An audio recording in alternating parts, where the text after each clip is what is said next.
This is a Nissan Qashqai ePower, and you're probably wondering, how does it work? Well, allow me to explain. So it is new technology, it's exclusive to Nissan, and it comprises of a 1.5 litre petrol engine, a 2.1 kilowatt battery, and an electric motor. So it has the similar components to that of, say, a hybrid. However, there is a key difference. So the big differentiator between ePower and other powertrains such as hybrid is how the car actually drives. So in ePower, the petrol engine never drives the car, okay? It's only there to charge the battery. So what's driving the car is the electric motor. And you're probably wondering, well, why is that important? Well, the reason that's important is all to do with the quality of the drive it produces, okay? It's very similar to that of an electric vehicle. If you're someone who's familiar with an electric vehicle, perhaps you've driven one, you'll know all about it. It's really quiet, very smooth and great acceleration. So it's the same thing with ePower because they're technically driven the same. They both rely on an electric motor to propel the wheels. They both get the energy source to the electric motor from a battery, albeit in an electric vehicle, the battery is substantially bigger. It's somewhat smaller, considerably smaller in the ePower, but then where they differ obviously is how those batteries are charged. So in ePower, the battery is charged with a petrol engine, which you need petrol fuel for, whereas obviously, as we know, in an electric vehicle, it gets its power source from an external source such as a plug and a socket, okay? So hopefully that sums it up and you have a clear idea of how it works. Just remember, key difference, electric motor, driving the car, petrol engine charges the battery, and it's very similar to the drive you get in an electric vehicle in that it's quiet, smooth and responsive. That's ePower in a nutshell, guys. So now what I'm going to do is I'm going to take you on a bit of a tour of the car and point out some key features, and then we might hit the road so you get to experience it live. So the Qashqai ePower comes in 4 grades. You have the base grade SV, SV Premium, SV Tech and SVE, which is what we're looking at here. So top of the range, all the bells and whistles. So if we just start at the front here, as you can see very clearly in Nissan Qashqai, we've kept a lot of the same styling that's made it so popular to date. We are in a 3rd generation. There's been tens of thousands of people who've loved the Qashqai, have had it on their drive. So we felt really important that we maintain that styling, but it has been enhanced in several key areas. First and foremost, it's probably the beautiful slim LED headlights. They're standard. We also have the boomerang shaped LED daytime running lights as standard. Here we also have LED fog lights, so they are standard on the SVE, top of the range. However, they are an optional extra on all other grades. And then if you go up to the SV Tech or SVE grade, you'll also get adaptive driving beams. Okay, now as we move around to the side of the car, so the first kind of key design feature that you're definitely going to see on the car is these alloy wheels. So you get alloy wheels as standard across all grades. These are the 19-inch alloy wheels that you get on SV Tech and SVE, and then if you go for the lower grades, SV, SV Premium, you'll get a lovely 18-inch alloy wheel as well.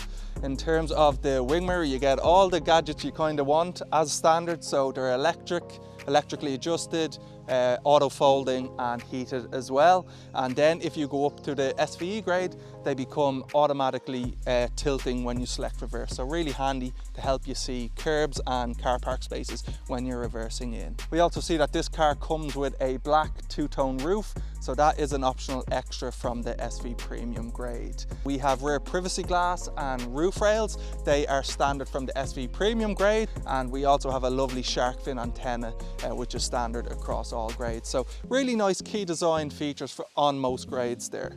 Now, as we move around to the rear of the vehicle, just some features to point out. So your LED tail lights and brake lights are standard across the range. You'll also see a nice spoiler that is standard, and here we get a better glimpse of the shark fin antenna. But in terms of the boot, you have some nice specification here. So if you go for the SV Tech grade or above, you get a hands-free power tailgate. Okay, so assuming the I key is on your person, you can simply touch the button and it will automatically open the boot like so. Then to close the boot, we can simply press that button and that's going to do the job for us. But a nice feature that we have, say for instance your hands are busy, they're full of bags and the keys are in your pocket and you can't get at them. It's kind of annoying to have to put everything down. Well, all you have to do is simply swipe your foot underneath and the sensor will open the car. So I've seen lots of people do crazy kung fu kit moves all around. All you have to do, the sensor is located centrally under the bonnet. under the boot, should I say, and all you have to do is a simple kick. So that has never let me down yet. I've tried that in front of numerous journalists and customers and so on, and it's always worked. So let's just do it one more time, just so I can talk you through the boot. See how easy that was, guys? Okay, but now that we're back here, just to talk about the boot. So it's a really functional, practical boot space. So we've 504 litres, so more than enough. You also have a 12-volt socket back here. And we also have these lovely luggage boards. So these are standard from the SV Premium grade. So lots of benefits with these. First and foremost is they create this nice flat floor, but also you can change them around into different configurations. So say if you have shopping that you don't want rolling around, you can have it up like that, so there's a bit of a partition to make bags more secure in the boot. You also have this nice reversible, which is a lot easier to clean. So say you have kids with mucky football boots, well then you can maybe turn that over, put them on that, and then that's a lot easier to keep clean and so on. And then if you don't if you need a bit more extra boot space, we can just slot those away underneath as well. Both of those can go in there, and then you get a bit more of that 504 litres, okay? So really practical boot space back there. Now, as we come around to the side of the vehicle again, we're going to have a look inside the rear of the car. So I just wanted to point out this feature because I see it in all of the reviews from journalists. It seems to be really popular. Definitely for anyone with kids, they're going to really like this. And this is almost 90-degree rear opening doors. So definitely when you look at, say, competition and so on, this is definitely somewhere I think Qashqai excels. Not many other models open this wide. And if you have kids and you need car seats, you'll be very thankful of this space because it just makes getting in and out very easy. And then once you're in here, it's a really beautiful cabin to be in. You've got loads of headroom, leg room, shoulder room, lots of space. Speaking of kids and car seats, you also have two rear ISOFIX back here. We have a panoramic glass roof, so that's standard from SV Premium grade, and that creates just such a really nice and bright and airy space back here. So on the rare occasion that the sun decides to show its face in Ireland, it's just a really nice cabin to be in, largely because of that panoramic glass roof. You'll also, from SV Premium grade, get a couple of rear USBs, so Type A and Type C. So your kids should be happy that they'll never run out of charge on their device, assuming they remember their charger. We also get a nice rear armrest with two cup holders. This trim is really luxurious. So this is the top of the range trim. This is Napa quilted leather. If you go down then to the SV Tech grade, you get a synthetic part leather and cloth with a bit of a blue hue to it. And then on SV and SV Premium, you get nice cloth trims as well.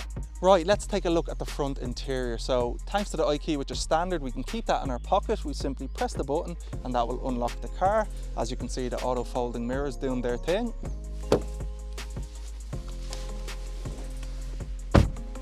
So again, similar to the rear, just a really nice interior and cabin to be inside. Lots of great features, seating really comfortable. As I said, this is the Napa quilted.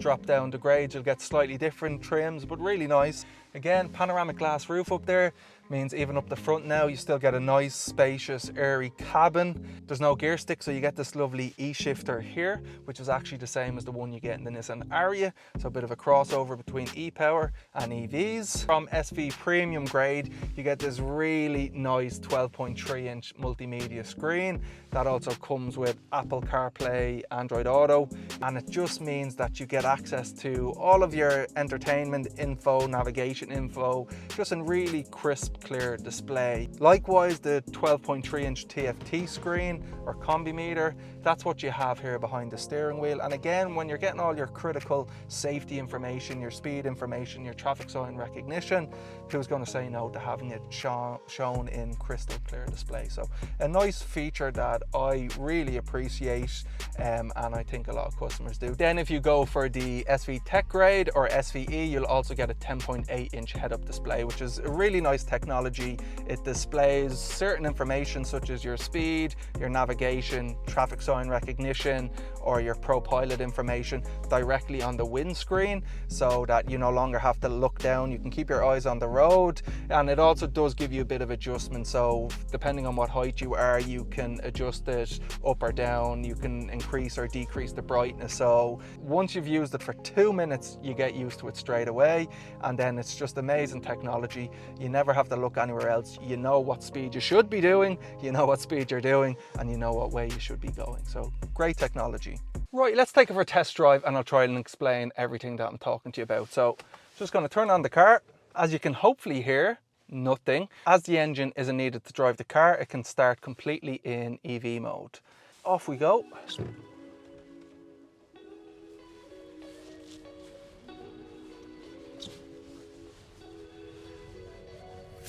Hopefully you can hear just how quiet the vehicle is. So as I said, the engine isn't working to drive the car, that's just there to charge the battery. So it doesn't have to operate at high RPMs, and it never has to get too loud. So it's barely noticeable, and a lot of the times the engine's actually switched off. So it ensures a really quiet drive, very similar to an EV.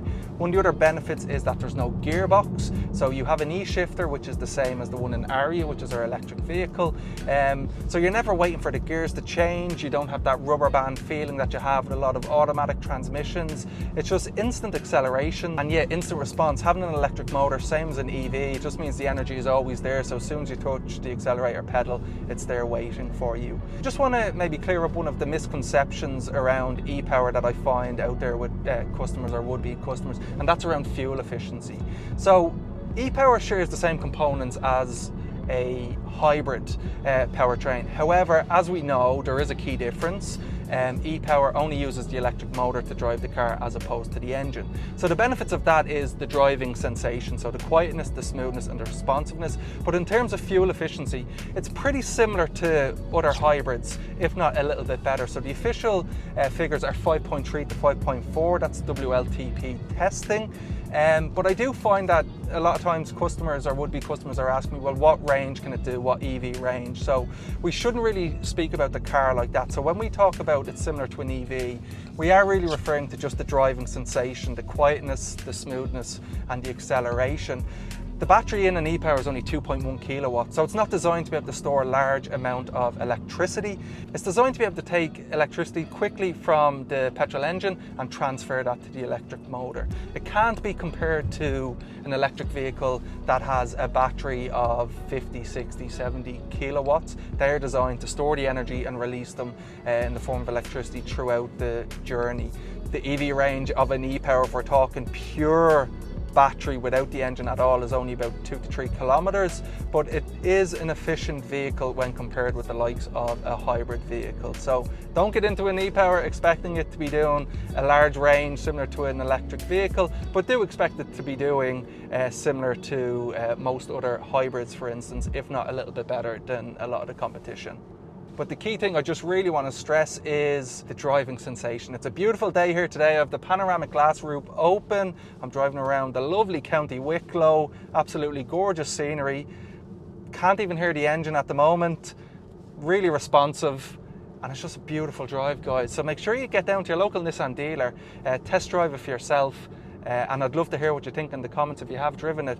Do you like ePower? Are you an ePower convert? Have you bought one? And what are your experiences with it? Now, hopefully you enjoyed that video and you now have a good idea of what exactly ePower is and how it works. Please subscribe to the YouTube channel. I hope to do more of these videos where I go through helpful information about our product lineup. So if you like what you see and you're interested to learn more about ePower, make sure you get onto your local Nissan dealer and arrange a test drive and see what all the fuss is about.